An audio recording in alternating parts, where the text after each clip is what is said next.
On this edition of Great Lakes Now, diving all 5 lakes in less than 24 hours. The sun started to rise, and it was rising over Lake Huron, and we could see it on our drive, just a little bit peeking out. Commercial fishing on the Saginaw Bay. You can define commercial fishing a lot of ways. I define it more as harvesting the fish for the masses, feeding the masses. We're feeding the people.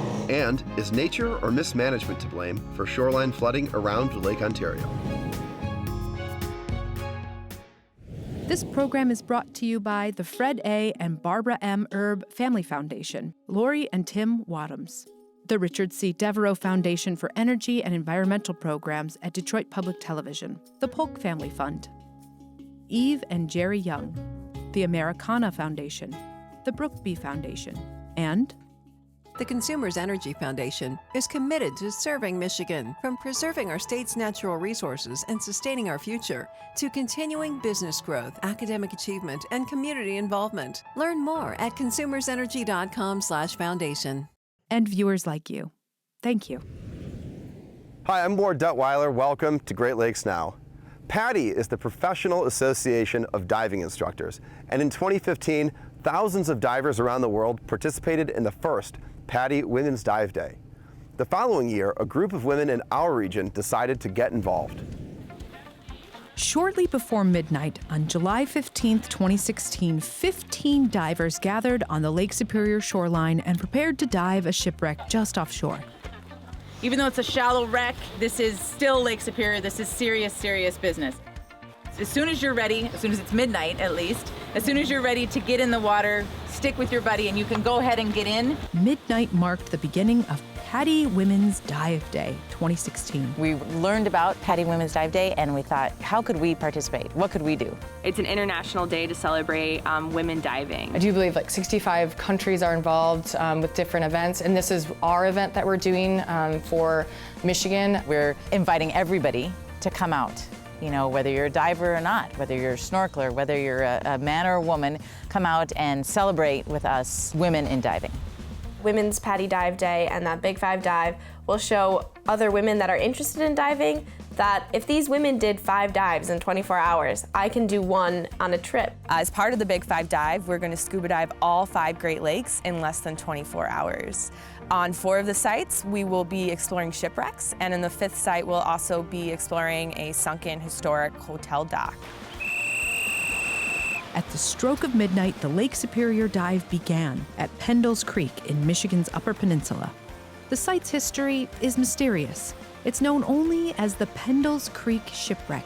The wooden wreck sits upright in 12 feet of water, just a few hundred feet offshore. All 5 of the day's dives would be kept short. There was no time to spare. Six back. Appreciate it. Yep. Leaving Pendles Creek, the team traveled 67 miles, crossed the Mackinac Bridge, and arrived at dive site number 2, Headlands International Dark Sky Park, at the northern tip of Michigan's Lower Peninsula. We kept our wetsuits on. It wasn't very comfortable being wet and soggy, but not as cold as I thought it was going to be. At 2:26 a.m., the divers hit Lake Michigan. The entry was tough to walk through the rocks and then try to use some light sticks and flashlights from shore to orient yourself on what direction you should go to find the buoy. Can't see anything, so we just headed out towards the moon, which is kind of nice. The Heartache shipwreck is also unidentified. The wreckage from a small vessel or barge rests in shallow water only a few hundred feet from the shore. So the easiest way is to the right and then up. Sarah, are you good? It's about the stars, seeing the moon set. That was pretty wicked. I've never seen that happen before. I haven't either. And to see it from the water? Holy cow. Yeah. With 2 dives finished, the team headed for the 3rd destination, 40 Mile Point, an hour's drive east on the shores of Lake Huron. The sun started to rise, and it was rising over Lake Huron, and we could see it on our drive, just a little bit peeking out. The divers had spent the previous day preparing and the entire night diving and traveling. Am I too tired? This is going to be the longest swim at 40 Mile Point. Am I going to be able to rally? At 4:40 a.m., the divers waded into Lake Huron toward the wreck of the Joseph S. Fay, one of 99 known shipwrecks within the waters of the Thunder Bay National Marine Sanctuary. That was, I think, our best visibility of all of the dives. The wreck was large and beautiful. The Joseph S. Fay was a 216-foot wooden freighter that grounded and broke apart in high winds in 1905. The lower hull sits in 17 feet of water, not far from shore.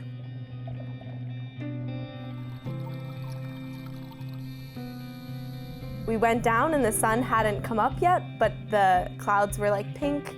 And when we came up from our 10 minutes underwater, the sun had been shining and it was just beautiful. And it felt like I was in a dream.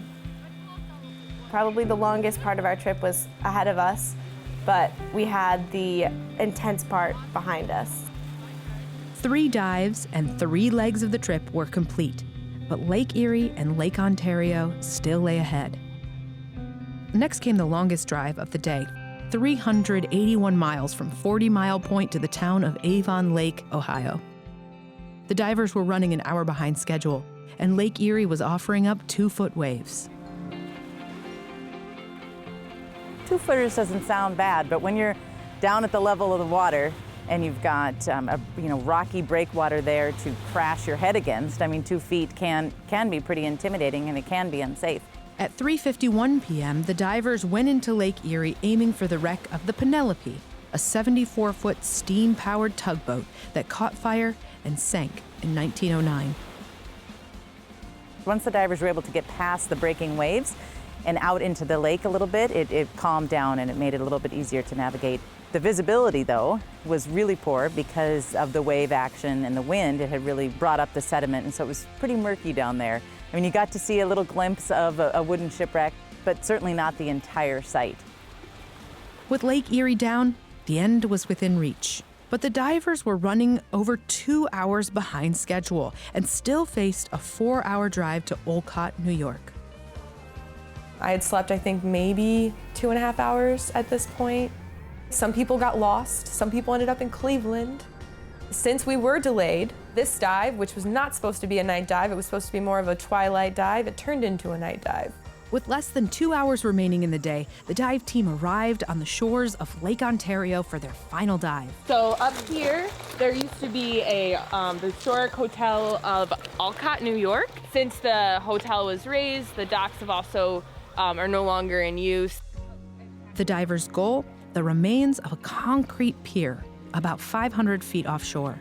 Our goal tonight is to go all the way out there if possible. And at 10:27 p.m., the team completed the 5th and final dive of the day. Come on in, ladies! All right, team 6. The first ones are out. We did it. With time to spare, I'd say. Team 2 is accounted for. We did it! Last one. I can't even think. I'm so tired. Yeah. Even though it was just a fast, 24 hours, it really was a life-changing experience. To think about how many sunsets, moonsets, and sunrises we saw in the span of 24 hours, that's kind of crazy. With the hashtag that was going around, you could click on it and see all of the different events that women were doing around the world that involved diving. And it was so cool to see that so many women were getting together to do this. And I think that this should definitely be a thing that continues to happen. We have more on diving the Great Lakes at greatlakesnow.org. Great Lakes commercial fishing once employed tens of thousands of people, but the industry has shrunk dramatically. According to the Michigan Department of Natural Resources, only about 25 commercial fishing businesses still operate in the state. Today, we introduce you to one of them. Bayport Fish Company was established in 1895. It's been in Lake and Williams' family since 1978, and it's fair to say that fishing Lake Huron's Saginaw Bay has never been an easy way to make a living. We trap net fish out of the Great Lakes. Right now, our fish are in over 130 foot of water. You could define commercial fishing a lot of ways. I define it more as it's harvesting the fish for the masses, you know, feeding the masses. A lot of people, they're elderly or handicapped, or they just don't have the funds or the time to get out and fish themselves. Why shouldn't they be allowed a nice fresh dinner too, you know? So that's what I look at as we're feeding the people. Lakin's father, Captain Todd Williams, was a ranch hand in Montana before buying the fishing company with his brother and a friend 41 years ago. Today, they have 4 boats, including this one, the Osprey. The process of catching fish hasn't changed too much over the decades. Well, we're fishing for whitefish. The way we do it is with trap nets. First of all, we got to get ice, make sure the boat's ready, and then once we're ready to go, we take off, and it takes hour and 20 minutes to get to the first net. You got the captain, of course, and then you need 2 deckhands to lift the net and shoal the fish, bail them out, ice the fish. Once they've worked together enough, they kind of know their job, and it's pretty smooth. The net sinks all the way down, sits on the bottom, and then it's got floats on the top line that float it up. So it sits at the bottom and then fishes 30 feet up from there. It's shaped like a big funnel, so the fish come into it, into the pot, and then the pot is what we pull out to bail the fish out. The net's got to be tight to the bottom to fish. If it's floating up, the fish won't, you know, they'll go underneath it. So we just stretch it as tight as we can get her. It's like a, you know, it's got memory. You let her go, she pulls the whole net down. We've got nets that were built in the 40s. Oh yeah, if you take care of them, they last. I mean, you might have to put patches in them, but once you got them, they last a long time. Bayport usually has 10 to 20 nets in the water, and each gets checked once a week, weather permitting. You'll see us leaning over the deck, pulling that net up. That's the toughest part. And then once the net's over the boat, we basically slide the boat underneath the net. And that actually helps shoal the fish so they're congregated and easy enough to scoop out. Bayport catches whatever swims into their nets, but their licenses allow them to keep only fish over a minimum size, and only fish of certain species open to commercial fishing. We bail them out and sort them as the size. The small ones go back, the walleye, lake trout. Everything but whitefish, and we can take catfish and burbot. We bail them out, and when we're done, we ice them down and go to the next net. And then we'll take the fish in, just like we bailed them out of the pot. We'll take them, bail them off the boat into totes with ice and water, and we run them through a drum scaler, stick them in the cooler overnight, and then they'll get filleted tomorrow, take the bones out, and then they'll either go to market, they'll go to the smoker, or they'll get shipped out somewhere. The company sells fresh, smoked, and frozen fish at its retail store in Bayport and in markets around the region. When you eat local fish around the Great Lakes, you've probably got an organization like Bayport Fish Company to thank. My first week here, I was out on the boat my second day, and we were out on a boat on Tuesday, and that Saturday I was at the farmer's market in Detroit selling the fish that we had brought in on Tuesday. So I saw them come from the water and go to the consumer all within 5 days. It doesn't get much fresher than that. And these fish will be ready to sell tomorrow. The commercial fishing industry on the Great Lakes is only a shadow of what it was in the past. There's not very many. In the Bay, there's 5 of us. Traditionally, there used to be hundreds. It just in Saginaw Bay. Yeah, that was in the 50s and the 60s, 1950s. There used to be hundreds, like 200 and some, but now there's 5. Even so, some sport fishermen dislike the remaining commercial operations. A lot of them hate us just because they got to share the water with us, and that's really unfortunate, you know? And they don't know what we do, and they don't know how long we've done it. There's some guys that are against it, you know, there's guys that are for it. It's kind of a tough call there. It's hard to make everybody happy, you know, but the sportsmen got to realize that there's guys that don't fish, don't fill their freezers. It's nice to grab a piece of fish and eat it, your guaranteed supper. In recent years, the whitefish population has fallen. Many blame an explosion of invasive quagga mussels, which consumes phytoplankton that form the foundation of the Great Lakes food web. The numbers are dwindling a little bit just because of too many invasive species and an imbalance of ecosystem right now. There's too much predator out there.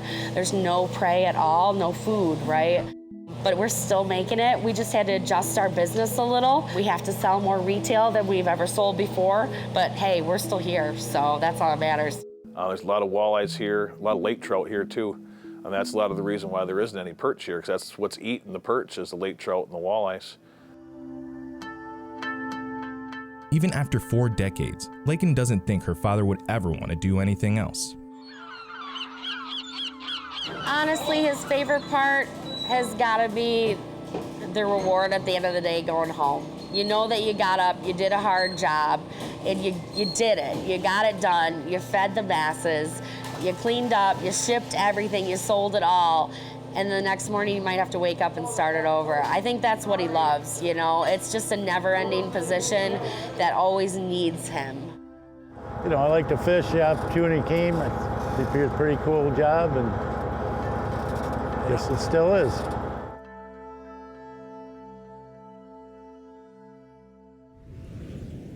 We have more coverage of commercial fishing and the state of the fisheries at greatlakesnow.org. 2019 has been a year of high water levels on the Great Lakes. Lake Ontario has been especially hard hit, and shoreline flooding has been a major concern. Some blame the International Joint Commission, a binational organization that helps regulate outflows from Lake Ontario, among other things. Partner station WCNY brings us the story. What's going on in the surrounding communities in Lake Ontario really is catastrophic flooding that's happened 2 out of the last 3 summers. Sodas Bay is a great example of the flooding issues that are going on. It is a great community, lots of businesses, lots of summer homes, lots of tax revenue for Wayne County, and everywhere you go, there's sandbags. I was there last year or the year before, I can't remember, one of the two, and they literally had prisoners filling sandbags to give to the homeowners to try and save their homes. Businesses are devastated. Jack's is a very popular business there. They're pumping out hundreds of thousands of gallons of water an hour just to keep their business from literally going under. And it's a great example of devastation that's going on.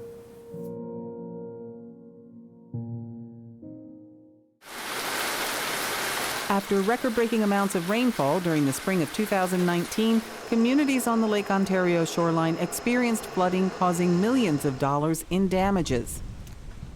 Similar flooding took place in 2017, just months after the International Joint Commission implemented Plan 2014, a set of rules for regulating the level of Lake Ontario by opening or closing the gates at the Moses Saunders Dam, which spans the St. Lawrence River between Lake Ontario and Montreal. U.S. Representative John Katko believes the plan and the flooding are connected. Plan 2014 was put into effect in late of 2016 as President Obama was leaving office. Since that time, 2 out of the 3 subsequent summers, there's been catastrophic flooding, and it's causing a lot of damage along the shoreline. The International Joint Commission's U.S. Commissioner and Chair, Jane Corwin, defends the IJC. She says the flooding was unavoidable. The problem is more with timing than anything. The plan was developed over the course of many years, and finally at the end of December of 2016, Plan 2014 was decided upon, and then 4 months later, we had a major flood. So for a lot of people in the area, they put the two together, and they say, well, the plan was just implemented, now we have a flood 4 months later, therefore it's causing the flood. The reality is, during that time, there was also an excessive amount of rainfall and snow and water coming from the upper lakes. Tony David is a member of the U.S. section of the IJC's International Lake Ontario St. Lawrence River Board, which ensures that regulated outflows from Lake Ontario are consistent with the approved plan. So the whole system is determined by the amount of precipitation that falls, not only within the Lake Ontario St. Lawrence River Basin, but also looking at conditions in the entire upper Great Lakes, and also conditions downstream, particularly the Ottawa River watershed.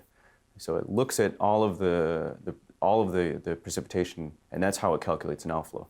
So unfortunately, while we have a control over the outflow from this enormous system, we have no control over the supply of water that comes into that system. The biggest obstacle is we have a finite system that can only convey so much water at any given time.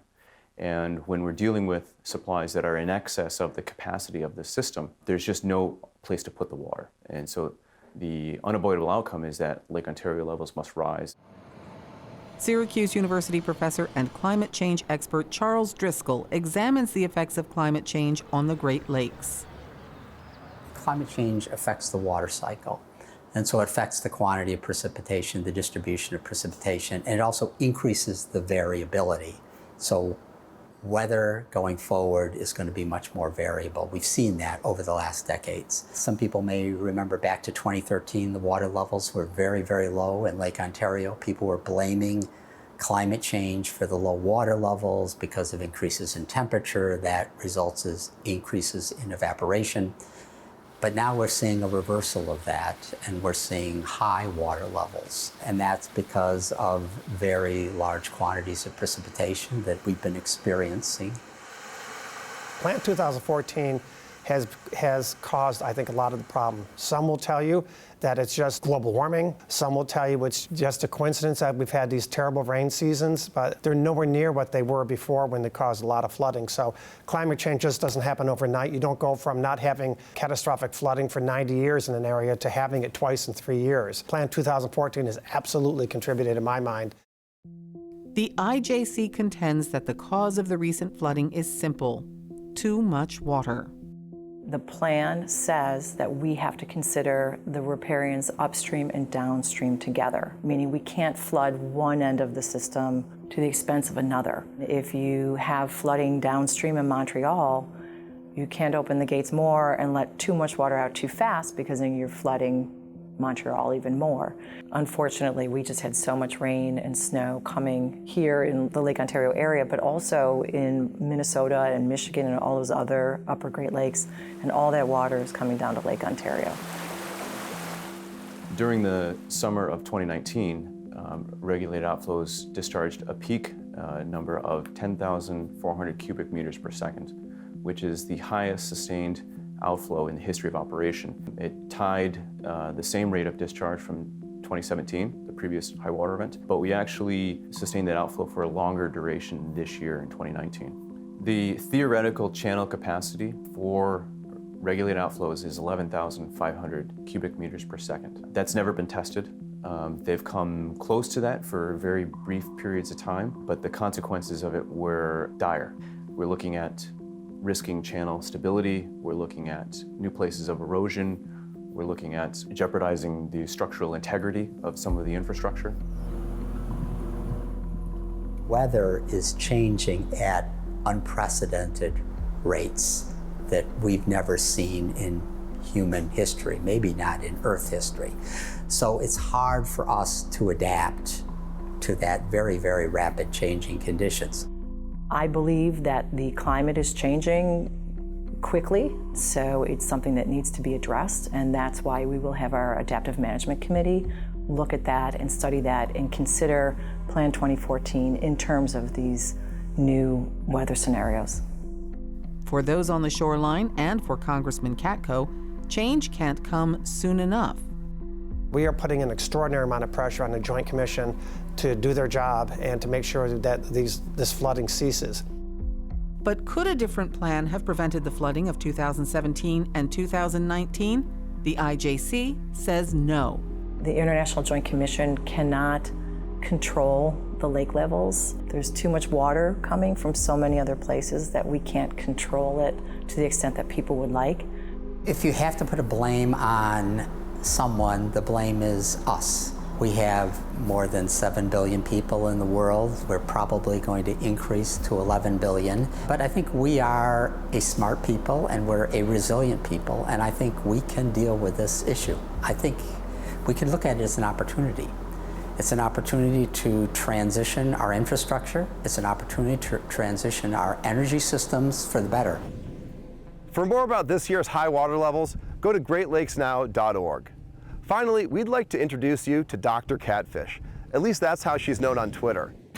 And each And that's where you can find and follow her annual 25 Days of Fishmas. This year, she's scaling it up to school us all about Great Lakes fish. My name is Katie O'Reilly. I am a 6th-year PhD candidate at the University of Notre Dame. 25 Days of Fishmas starts the same way every day in December. There's a calendar that I keep, and each day the new fish gets unveiled. This was the first day of 25 Days of Fishmas in 2018, and it was highlighting a fish species called the moon eye. It's kind of a silly, lighthearted way of really introducing some of these fish species that a lot of people don't know about. So in 2018, this was the completed 25 Days of Fishmas calendar. 2019's calendar is still super secret. It'll be unveiled in due time. You can learn more about Dr. Catfish at greatlakesnow.org. Thanks for watching. For more on these stories and the Great Lakes in general, visit greatlakesnow.org. When you get there, please follow us on social media, subscribe to our YouTube channel, and sign up for our newsletter. See you out on the lakes.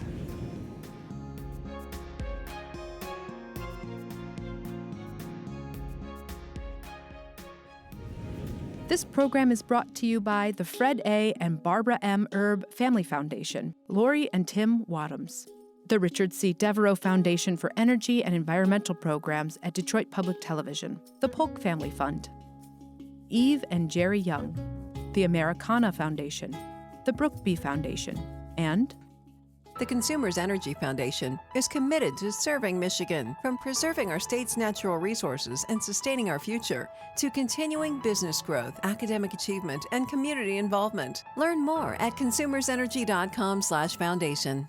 and viewers like you. Thank you.